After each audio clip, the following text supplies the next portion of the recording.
আসসালামু আলাইকুম। আজকে আমরা কথা বলব ইন্টারন্যাশনাল মার্কেট রিসার্চ নিয়ে। সো আপনারা সবাই মার্কেট রিসার্চ ওয়ার্ডটা বারবার শুনেছেন। যেটা এক্সপোর্ট, ইম্পোর্ট বিজনেস অথবা লোকাল বিজনেস যেকোনো বিজনেসের ক্ষেত্রে মার্কেট রিসার্চটা খুব ইম্পোর্টেন্ট।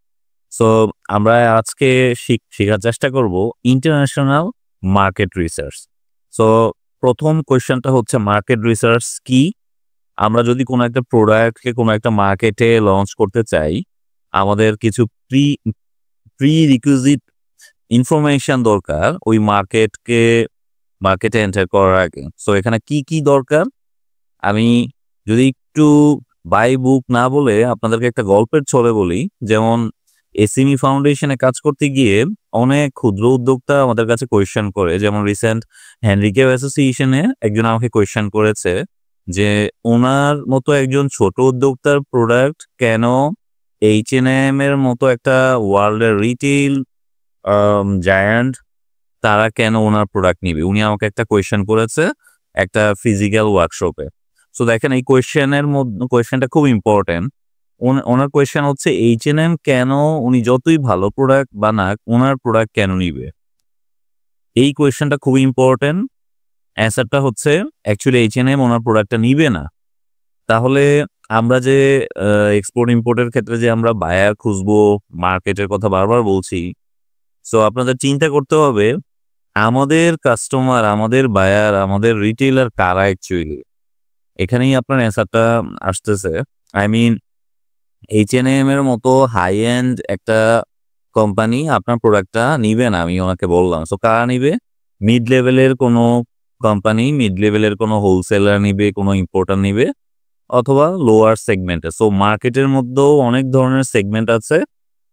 এই জিনিসটা জানার পর উনার কনফিডেন্স আরো ইনক্রিজ হলো এবং উনি বিশ্বাস করতে শুরু করলো হ্যাঁ, ওনার প্রোডাক্ট উনি চাইলে লোয়ার সেগমেন্টে অথবা মিড সেগমেন্টে কোনো একটা হোলসেলের কাছে উনি সেল করতে পারবে। কারণ এতদিন ওনার মধ্যে একটা কোয়েশ্চেন ছিল যে H&M অথবা Zara অথবা এইরকম ওয়ার্ল্ডের বড় ব্র্যান্ডগুলি যারা বাংলাদেশ থেকে প্রোডাক্ট নিচ্ছে, ওনার মতো একজন কাস্টমার থেকে কেন সেলার থেকে কেন নিবে?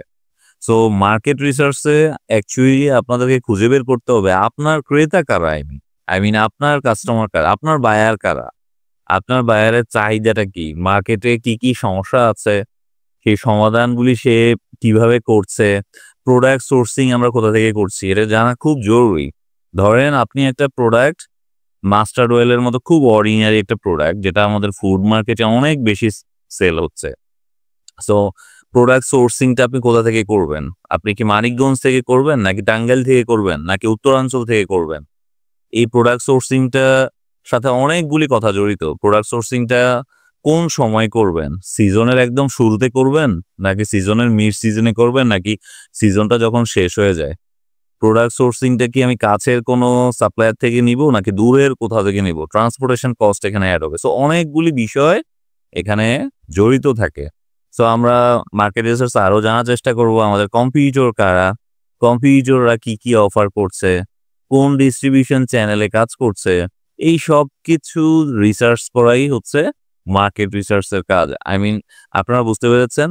আপনারা এক্সপোর্ট ইম্পোর্টে হয়তোবা বোঝার চেষ্টা করেন যে আমরা শুধু হয়তোবা কে বায়ার কে সেলার, বাট এর পাশাপাশি আরো অনেকগুলি বিষয় আছে যেগুলি আমাদেরকে চেক করতে হয়। অ্যান্ড দেন এই মার্কেট রিসার্চটা কেন ইম্পর্টেন্ট? অ্যাকচুয়ালি আপনার ক্রেতা, আপনার বায়াররা অ্যাকচুয়ালি কোথায় আছে? আপনার টার্গেট কাস্টমাররা কেনাকাটার জন্য প্রতিযোগীদের কোন বিশেষ দিকটায় গুরুত্ব দেয়? এই সবগুলি জিনিস আমাদেরকে খুব বেশি চেক করতে হবে।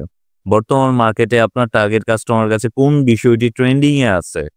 বর্তমান মার্কেটটি কে তৈরি করেছে এবং তাদের চ্যালেঞ্জগুলি কি ছিল? এই জিনিসগুলি আপনাকে জানতে হবে। যেমন একটা মালয়েশিয়ান একটা আ ডেলিগেট বাংলাদেশে এসেছে। তখন আমি একটা বাংলাদেশের রিনাউন্ড ফুড কোম্পানিতে ছিলাম। সো ওয়েস্টিনে আমাদের একটা মিটিং হলো। অ্যাকচুয়ালি আমরা যেহেতু এক্সপোর্টে ছিলাম আমরা বুঝতেই পেরেছি যে আসলে মালয়েশিয়ানরা তাদের প্রোডাক্টটা সেল করতে এসেছে। সো আমার সাথে কয়েকজনের যখন মিটিং হলো, ওয়ান টু ওয়ান মিটিং ওয়েস্টিনের এরকম সেপারেট ডেস্কে। তো উনি আমাকে বাংলাদেশের প্রাণ কোম্পানির সস নিয়ে সসের বিশাল প্রেজেন্টেশন দেখালো ল্যাপটপে। আমি আশ্চর্য হলাম যে আমি অনেক ইনফরমেশন জানি না যেটা সে আমাকে দেখাচ্ছে। সে স্টাডি করে এসেছে এবং মার্কেট রিসার্চ করে এসেছে। সে জানে যে এই মার্কেটটা প্রাণের মার্কেট এবং সে কোন কোন চ্যালেঞ্জগুলি তার আছে সেগুলি সে আমার সাথে শেয়ার করছে। এছাড়া আপনাকে টার্গেট অডিয়েন্স কারা, টার্গেট অডিয়েন্স কোন বিষয়টা আপনাকে ফোকাস করতে হবে, আপনি আপনার যে ব্যবসায়িক উদ্যোগ আছে সেটা কোথায় বিনিয়োগ করবেন, চাহিদা আছে কিনা, কোনো পণ্য বা সার্ভিসের দাম নির্ধারণের পর কাস্টমারের টোটাল মনোভাবটা যাচাই করা, এই সব কিছু অ্যাকচুয়ালি মার্কেট রিসার্চের অংশ। এবং মার্কেট রিসার্চের মধ্যে অনেকগুলি টুলস আমরা ইউজ করি। হাবপোস্ট ফ্রি মার্কেট রিসার্চ কিট, আপনারা এই লিঙ্কে গেলে আরো ডিটেইল পাবেন। এটা যদি কেউ অ্যাডভান্স লেভেলে শিখতে চান আপনি ফিল ফ্রি, আপনি রিসার্চ করেন। SWOT অ্যানালাইসিস আপনারা সবাই জানেন, প্রত্যেকটা কোম্পানির স্ট্রেংথ, উইকনেস, অপরচুনিটি, থ্রেট সম্পর্কে অ্যাকচুয়ালি আমাদেরকে চেক করতে হয় এবং ওই অনুযায়ী স্ট্র্যাটেজিটা আমাদেরকে প্ল্যান করতে হয়। এরকম আরো অনেকগুলি এরিয়া আছে। সো আমরা যেহেতু ইন্টারন্যাশনাল বিজনেস পার্সপেক্টিভে আমাদের এই প্রোগ্রামটা সাজিয়েছি, আপনারা দেখেন যে ইন্টারন্যাশনাল মার্কেটে ডেটা আমরা কিভাবে কালেক্ট করতে পারি। সো অনেকগুলি সাইট আমরা নরমালি সাজেস্ট করি, বাট সবচেয়ে ইম্পর্টেন্ট যে সাইটগুলি আমরা একদম জিরো লেভেল থেকে আপনাদেরকে সাজেস্ট করবো, এর মধ্যে 1 নম্বরে হচ্ছে cia.gov.world/world factbook, যেটা আপনি দেখবেন কোনো একটা মার্কেটের A to Z CIA, I mean American website, ওরা কিভাবে ডিসক্রাইব করেছে কোন মার্কেটে কোন কান্ট্রির কি কি স্ট্রেংথ আছে, কোন কোন ইকোনমিক অবস্থা, জিওগ্রাফিক্যাল অবস্থা, কোন মানে একটা মার্কেটে যা যা জানা দরকার সবই এখানে আছে। সো আমরা একটা সেপারেট ভিডিওতে এই জিনিসগুলো একটু ডিটেইল জানার চেষ্টা করব। আপনারা worldtopexport.com জানার চেষ্টা করবেন। আপনি যদি CNair.in, এটা একটা ইন্ডিয়ান ওয়েবসাইট, আপনারা ওয়ার্ল্ডের বিভিন্ন কান্ট্রির সি এয়ার রেট যারা জানতে চান সেটা আপনারা চাইলে এখানে জানতে পারেন। trade.gov, export solution, customs info, world customs, VOLZA, এই ওয়েবসাইটগুলো আপনারা দেখবেন ইন্টারন্যাশনাল মার্কেটের বেসিক ইনফরমেশনগুলি জানার জন্য, যেটা আপনাকে খুব বেশি হেল্প করবে। সো আমরা মার্কেট রিসার্চার একটু ডিপে যদি যাওয়ার চেষ্টা করি, যে আমি যদি এক্সপোর্ট এন্ড থেকে কল্পনা করি যে অ্যাকচুয়ালি আমার অবজেক্টিভটা কি, আমার অবজেক্টিভটা হচ্ছে কল্পনা করুন যে ওয়ার্ল্ডে 200 অথবা 200 around market plus minus. So আমি অ্যাকচুয়ালি আমার একটা প্রোডাক্ট, ধরেন আমার কাছে একটা মোবাইল আছে আমার হাতে, সো আমি আপনাকে দিলাম যে এই প্রোডাক্টটা আপনি সেল করেন। আপনি এখন কি করবেন? আপনি কি আজকে এশিয়ান কান্ট্রি, কালকে ইউরোপ কান্ট্রি, পরশুদিন আমেরিকান কান্ট্রি, এভাবে এলোমেলোভাবে চেক করবেন? সো প্রথম কাজটাই হয়, এই বিজনেসের প্রথম কাজটাই হচ্ছে মার্কেট রিসার্চ করে ওয়ার্ল্ডের 200 কান্ট্রি থেকে আপনি 5 থেকে 10টা মার্কেটকে সর্টিং করে ফেলেন, আই মিন আলাদা করে ফেলেন। এটা আপনার জন্য খুব বেশি জরুরি এবং এই মার্কেটটাই হচ্ছে আপনাকে ভ্যালু অ্যাড করবে আপনার পরবর্তী কাজ, I mean buyer searching and information collection, buyer negotiation, সবকিছু। সো আমরা অনেকগুলি মার্কেটকে একসাথে বুঝতে পারবো না। আমরা ফার্স্ট মার্কেট, আমার টার্গেট মার্কেট কিভাবে সিলেক্ট করবো, আমার অবজেক্টিভ হচ্ছে ইন্টারন্যাশনাল মার্কেট রিসার্চ করা এবং এটা কি পারপাসে করতে পারি। আমরা অনেকগুলি টুলস এর আগে বলেছি ইনফরমেশন বের করা যায়, বাট কিছু প্যারামিটার আমরা চেক করি। সো ওই প্যারামিটারগুলি দেখেন, আপনি একটু বোঝার চেষ্টা করেন। ধরেন আমার হাতে এই মোবাইলটা আছে, আমি আপনাকে রিকোয়েস্ট করলাম এই মোবাইলটা আপনি চায়নাতে সেল করেন। সো আমি যদি আপনাদেরকে জিজ্ঞেস করি, আপনারা ডেফিনেটলি বলবেন যে না ভাইয়া, এটা তো চায়না সেল করা যাবে না, কারণ চায়না হচ্ছে এই প্রোডাক্টের ডিমান্ড মানে ধরেন স্ট্রং না। এবং কেন? কারণ চায়না নিজেই হচ্ছে এটা ওয়ার্ল্ডের সবচেয়ে বড় সাপ্লায়ার। সো 1 নম্বর পয়েন্ট যদি আমি বলি, আমার প্রোডাক্টের ডিমান্ড কোথায় বেশি এবং সাপ্লাই কোথায় উইক, এটা হবে নাম্বার 1। সো আপনি যদি চিন্তা করেন আমার বর্ডারিং যদি আরো কয়েকটা কান্ট্রি, নেপাল, ভুটান, ইন্ডিয়ার আসাম জোন, 7 সিস্টার, ডেফিনেটলি এখানে সাপ্লাই উইক এবং ডিমান্ড অনেক বেশি স্ট্রং। সো আমাকে প্রথমেই এই ধরনের একটা পয়েন্ট দিয়ে আমাকে আলাদা করে ফেলতে হবে। 2 নাম্বার পয়েন্ট হচ্ছে মিড ইনকাম কান্ট্রিকে আমরা সাজেস্ট করি। এটা কোনো স্ট্যান্ডার্ড থিওরি না, এটা হচ্ছে আমরা কাজের ক্ষেত্রে দেখেছি যে এটা বেটার। লজিকটা কি?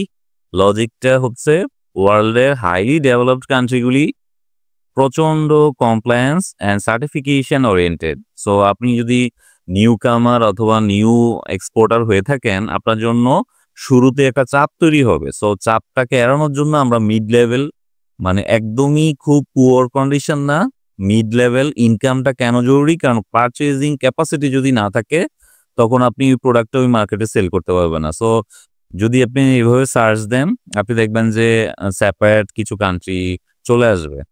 চলে আসলো, ডিমান্ড সাপ্লাই থেকে আপনি আলাদা করে ফেললেন। আপনাদের কোয়েশ্চেন হচ্ছে এই জিনিসগুলি কিভাবে বের করুন? এগুলি কিছু টুলস, যে টুলসগুলি একটু আগে দেখেছি ওয়েবসাইট, আরো কয়েকটা ওয়েবসাইট আমরা সেপারেট ভিডিওতে দেখাবো। আমরা লার্জ পপুলেশন কান্ট্রির কথা বলি, যেমন ধরেন এখানে বড় একটা ইম্প্যাক্ট পড়ে। যেমন আমি দুইজনকে বললাম যে আমার পাশে দুইটা কান্ট্রি আপনারা চুজ করেন, একটা ভুটান, একটা ইন্ডিয়া। ধরেন কেউ একজন হুট করে ভুটান চুজ করলো, আরেকজন চুজ করলো ইন্ডিয়া। দেখেন ইন্ডিয়া কিন্তু highly populated country, so easily market করা যায়। ভুটান কিন্তু একদমই ছোট কান্ট্রি এবং মানুষ নাই বলতে গেলেই চলে। সো আপনার তো এখানে বায়ার পাওয়া, বায়ার নেগোশিয়েট করা অনেক ডিফিকাল্ট হবে। সো লার্জ পপুলেশন কান্ট্রি ওয়ার্ল্ডে যদি আপনি একটা লিস্ট বের করেন, এটা আপনার জন্য অনেক বেশি বেটার হবে। ইন্টারন্যাশনাল ট্রেডের একটা থাম রুলস হচ্ছে জিওগ্রাফিক্যালি কাছের কান্ট্রিতে শুরুটা করায় ইন্টারন্যাশনাল বিজনেস, মানে এক্সপোর্টটা শুরু করে। এটার কারণটা হচ্ছে খুব ইজিলি এক্সপোর্টার ইম্পোর্টার দুইজনের কান্ট্রিতে যেতে পারে, ভিজিট করতে পারে। এবং ভিজিটটা কেন ইম্পর্টেন্ট? পেমেন্টের জন্য। একজন মানুষকে পেমেন্ট দিবে, সেটা যদি একটু ফিজিক্যালি দেখে করে, সেটা অনেক বেশি ভ্যালু অ্যাড করে। আশা করি এই 4টা পয়েন্ট বুঝতে পেরেছেন। এরপরে আসি আমরা কস্ট অ্যানালাইসিস। আমার ধরেন 10টা মার্কেট আমি বললাম, India, Nepal, Bhutan, Maldives, Sri Lanka, Malaysia, Singapore. So আপনি দেখবেন যে কোন মার্কেটগুলি আপনার প্রোডাক্টের শিপিং কস্ট, ইন্স্যুরেন্স কস্ট, সব কস্টিং করে কোনটাতে আপনার একটা মার্জিন থাকে, কোন মার্কেটটা আপনার জন্য বেটার। যেখানে আপনার ভালো একটা মার্জিন থাকে ওই মার্কেটটাতে আপনি অ্যাকচুয়ালি মুভ করেন, ওইটাই হচ্ছে আপনার জন্য রাইট মার্কেট। বিভিন্ন মার্কেটের আপনার প্রোডাক্ট অনুযায়ী buying capacity, buying habit different হবে। সো আপনাকে ওই অনুযায়ী প্রোডাক্টকে মডিফাই করতে হবে, অথবা আপনার প্রোডাক্ট যদি ওটার সাথে ম্যাচ না করে আপনি হয়তোবা এটাকে আলাদা করে ফেলতে হবে। এই মার্কেটটা হয়তোবা আপনার জন্য হবে না। লাস্ট হচ্ছে সবচেয়ে important, choose the right overseas partner. আপনার এই প্যারামিটারগুলি চেক করলেন, আপনি ধরেন কোনো বায়ার পাচ্ছেন না, মিলছে না, কিন্তু অন্য একটা সেপারেট কান্ট্রি থেকে আপনি একটা ভালো পার্টনার, বলতে আমরা এখানে আমাদের ইন্টারন্যাশনাল বিজনেস পার্টনারকে বোঝাচ্ছি, যদি পেয়ে যান ওইটাই আপনার জন্য রাইট ওভারসিজ পার্টনার হয়ে যাবে, বায়ার হয়ে যাবে। কেন? কারণ উনি যদি পেমেন্ট দিয়ে আপনার থেকে প্রোডাক্ট নেয়, বাকিটা আপনারা ম্যানেজ করতে পারবেন। সো আমরা এই পয়েন্টগুলি অ্যাকচুয়ালি অ্যানালাইসিস করব আমাদের মার্কেটটাকে সিলেক্ট করার জন্য। এই পয়েন্টগুলি যেই মার্কেটটার সাথে আমাদের মিলবে, কোনো একটা পয়েন্ট যেটা দিয়ে আমার লজিক্যালি মিলছে, ওই মার্কেটে আপনি চাইলে এন্টার করতে পারেন। সো আমরা পরবর্তী ভিডিওগুলিতে আরেকটু ডিটেইল শেয়ার করার চেষ্টা করব, কিছু টুলসের ব্যবহার দেখব, এবং ইন্টারন্যাশনাল মার্কেটে আমাদের একটা নতুনদের জন্য এই কোর্সগুলি ডেভেলপ করা হচ্ছে অ্যাকচুয়ালি নতুনদের জন্য, এবং নতুনরা কিভাবে শুরু করতে পারে তার একটা ক্লিয়ার আন্ডারস্ট্যান্ডিং মেসেজ আপনারা পাবেন।